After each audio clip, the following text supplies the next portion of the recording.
जय हिंद दोस्तों, वंदे मातरम। अगले साल यूपी में होने विधानसभा चुनाव और उन चुनावों को लेकर जो सरगर्मी है वो एकदम तेज होती जा रही है। लेकिन एक चीज़ और एक फैक्टर है जो कि सबके सामने इस समय आके खड़ा हो गया और वो ये है किसान आंदोलन। भाई, हमने बंगाल के चुनाव में भी देखा कि किस प्रकार से राकेश टिकैत ने वहाँ पर जाकर कुछ रैलियों को संबोधित किया था और उसके बाद थोड़ी बहुत ही सही लेकिन हवा तो बदली थी। और ये भी वो साफ तौर पर कह चुके हैं कि भैया हम तो भाजपा को हराने का काम करने वाले हैं। तो अब ऐसे में सबसे गंभीर बात जो निकलकर सामने आती है वो ये कि किसान आंदोलन आखिरकार जो विधानसभा चुनाव होने वाले हैं यूपी में, उसको कितना ज़्यादा अफेक्ट करने वाला है। और अगर अफेक्ट कर रहा है तो क्यों कर रहा है, क्या उसके एस्पेक्ट्स हैं जिनको लेकर वो क्लियर करना चाहते हैं कि भाई हम ये बात अच्छी हमें लग रही है, ये बात हमें बुरी लग रही है, या वो किन मुद्दों के ऊपर भाजपा को घेरना चाहते हैं और भाजपा को घेरना कितना ज़्यादा सही होगा। इन सभी मुद्दों के ऊपर हम लोग इस वीडियो में चर्चा करने वाले हैं। मुजफ्फरनगर में रविवार को ही किसान महापंचायत उन सवालों के जवाब में थी जो दिल्ली की सीमाओं पर चल रहे किसानों के धरने की धार को कुंद मान रहे हैं। महापंचायत में किसानों की मौजूदगी ने इसका जवाब देने की भरपूर कोशिश करी और कामयाब भी रहे। लेकिन किसान नेता राकेश टिकैत के वोट पर चोट की अपील यूपी और उत्तराखंड में आगामी विधानसभा चुनाव में कितना असर दिखाएगी, ये एक विषय राजनीतिक चर्चा का केंद्र में आ चुका है इस समय। न सिर्फ किसान नेताओं के राजनीतिक बयान बल्कि महापंचायत के तुरंत बाद बीजेपी के कई नेताओं की प्रतिक्रियाओं से भी ये चीज़ साफ पता चलती है कि किसान आंदोलन के राजनीतिक निसर्त में बीजेपी भी अंजाम नहीं है। कुछ ना कुछ तो यहाँ पर गड़बड़ हो सकती है, बीजेपी को भी पता है। यूपी के डिप्टी सीएम केशव प्रसाद मौर्य ने उसी दिन मीडिया से बातचीत के में किसान आंदोलन में विपक्षी राजनीतिक दलों के शामिल होने का आरोप लगाते हुए इस आंदोलन का हश्र शाहीन बाग जैसे होने की भविष्यवाणी कर दी। तो मुजफ्फरनगर के ही बीजेपी सांसद डॉक्टर संजीव बलियान ने आत्मविश्वास के साथ कहा कि साल 2022 के विधानसभा चुनाव में कोई भी महापंचायत बीजेपी को नहीं हरा सकती। लेकिन पीलीभीत से बीजेपी सांसद वरुण गांधी ने महापंचायत में किसानों की भीड़ का वीडियो शेयर करते हुए ट्वीट किया कि सरकार को इन किसानों से नए सिरे से बातचीत करनी चाहिए। वरुण गांधी के इस ट्वीट को उनकी मां और सुल्तानपुर से बीजेपी सांसद मेनका गांधी ने भी समर्थन करते हुए रिट्वीट किया। मेनका गांधी साल 2014 में पीलीभीत से ही सांसद थी और पीलीभीत भी किसान आंदोलन का एक प्रमुख केंद्र समय बना हुआ है। यूपी की बात करें तो किसान आंदोलन का प्रभाव खासतौर पर पश्चिमी उत्तर प्रदेश में काफ़ी दिख रहा है। इसकी वजह कई सारी हैं। एक तो इस इलाके में ज़्यादातर गन्ना किसान मौजूद हैं और वो 3 कृषि कानून के खिलाफ चल रहे आंदोलन में शुरू से ही शामिल रहे हैं। दूसरा, आंदोलन का नेतृत्व करने वाले भारतीय किसान यूनियन इसी इलाके में ज़्यादा प्रभावी भी हैं और वही इस वक्त किसान आंदोलन का लीडरशिप भी कर रहे हैं। लेकिन सबसे बड़ा सवाल यहाँ बीजेपी के लिए है कि पंचायत चुनाव से पहले भारतीय किसान यूनियन के नेता नरेश टिकैत और राकेश टिकैत ने पूरे यूपी का दौरा किया और पश्चिम बंगाल विधानसभा चुनाव के दौरान वहां भी गए थे। अगले साल जिन राज्यों में विधानसभा चुनाव होने हैं, यूनियन का कहना है कि उन सभी जगहों पर महापंचायत के कार्यालयों को आयोजित किया जाएगा और बीजेपी के खिलाफ लोगों से वोट करने की अपील करी जाएगी। 9 से 10 सितंबर को लखनऊ में कई किसान संगठनों के नेताओं की बैठक भी इसी को लेकर हुई।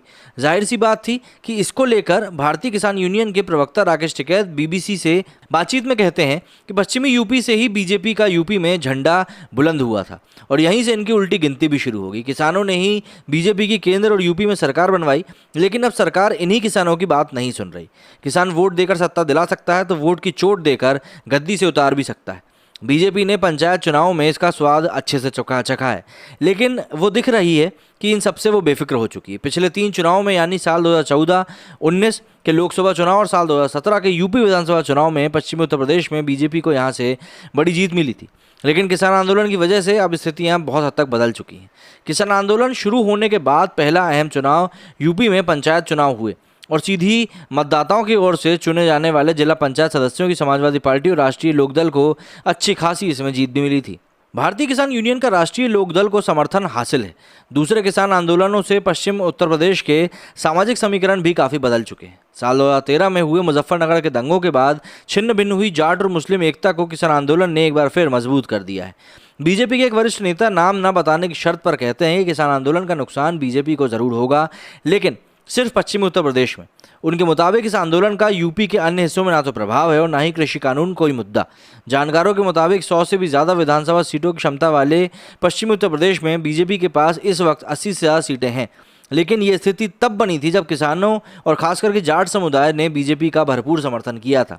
साल 2012 के विधानसभा चुनाव में बीजेपी ने पश्चिमी यूपी के 110 में से केवल 38 सीटें हासिल करी थी और साल 2017 में उसकी सीटों की संख्या बढ़कर 88 तक पहुंच गई थी। इसकी एक बहुत बड़ी वजह थी साल 2013 में 13 के बाद जाटों का बीजेपी की तरफ झुकाव। वरिष्ठ पत्रकार सिद्धार्थ कलहंस कहते हैं कि जाट समुदाय न सिर्फ यहाँ संख्या में ज़्यादा है, बल्कि चुनावी माहौल तय करने में भी उसका एक बड़ा योगदान है। जाटों की नाराज़गी का तोड़ बीजेपी अन्य जातियों को लुभाने की कोशिश करके निकालेगी, लेकिन यदि बहुसंख्यक जाट बीजेपी के खिलाफ चला गया तो बीजेपी को बहुत बड़ा नुकसान होने की पूरी संभावना है।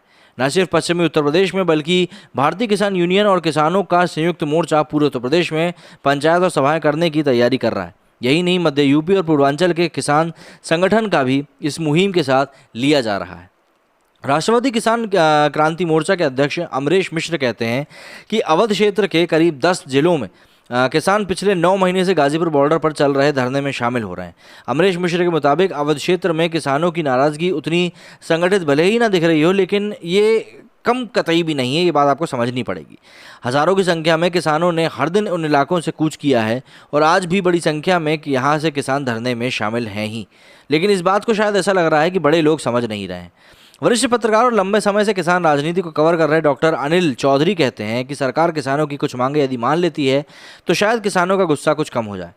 जहाँ तक मुझको पता है कि ज़्यादा नहीं, यदि गन्ने का दाम सरकार 50 रुपये तक बढ़ा दे, चीनी मिलों पर उनके बकाया पैसों का भुगतान करा दे और बिजली में कुछ छूट मिल जाए तो किसानों की नाराज़गी काफ़ी हद तक दूर हो जाएगी और यही किसान सरकार की वाहवाही करने लग जाएंगे। लेकिन यदि सरकार ऐसा नहीं करती है तो यूपी और उत्तराखंड दोनों ही जगहों पर विधानसभा चुनाव में बीजेपी को नुकसान उठाना पड़ सकता है। लेकिन इस चीज़ को लेकर बीजेपी ज़्यादा सीरियस क्यों नहीं हो रही, ये चीज़ समझ से परे है।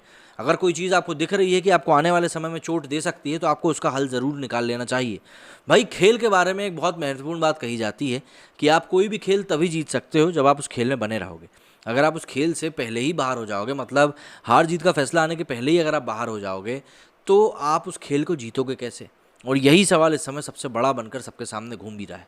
राकेश टिकैत एक तरफ तो कई बार हास्यास्पद घटनाएं करते हुए दिख जाते हैं, जहां पर उनकी काफ़ी ज़्यादा आलोचना भी होती है, लेकिन कुछ जगहों पर आपको ये भी समझना पड़ेगा कि राकेश टिकैत की भूमिका बहुत मजबूत होती जा रही है। एक तरफ जहाँ पर लोग ये कहते हैं कि भाई वो 2 बार के हारे हुए नेता हैं, लेकिन ये बात भी यहाँ पर समझनी पड़ेगी कहीं ना कहीं किसी न किसी तरीके से वो इस आंदोलन को इतना लंबा खींचने में भी कामयाब रहे हैं।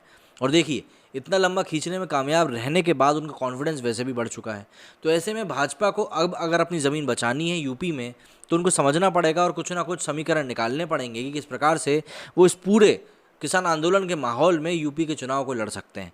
क्योंकि अभी तो हम लोग बहुत पहले की बात कर रहे हैं, लेकिन जैसे जैसे चुनाव नज़दीक आते जाएंगे, मैं आपको बता दूं कि इस प्रकार की सभाएं और महापंचायतें भी बढ़ती जाएंगी और जाहिर सी बात है इसको लेकर भाजपा के खिलाफ बोलने वाले भी बढ़ते जाएंगे।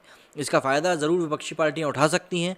शायद इसीलिए अखिलेश यादव की जो पार्टी है वो किसी भी दूसरे दल से हाथ मिलाने में ज़्यादा इंटरेस्टेड दिखाई दे नहीं रही है। हालांकि छोटे दलों से मिलाती जा रही है, पर किसी भी बड़े दल से हाथ मिलाने में थोड़ी सी आनाकानी ज़रूर कर रही है। अब ऐसे में सवाल कम तो होने वाले हैं नहीं, सवाल लगातार बढ़ेंगे ही। तो एक सवाल ये भी बढ़ता जा रहा है कि किस प्रकार से आखिर यूपी की राजनीति अब पलटने वाली है किसान आंदोलन के कारण। यदि आपके पास कोई विचार है तो मुझे कमेंट करके ज़रूर बताइएगा। मेरे इस वीडियो में फिलहाल इतना ही। जय हिंद, जय भारत।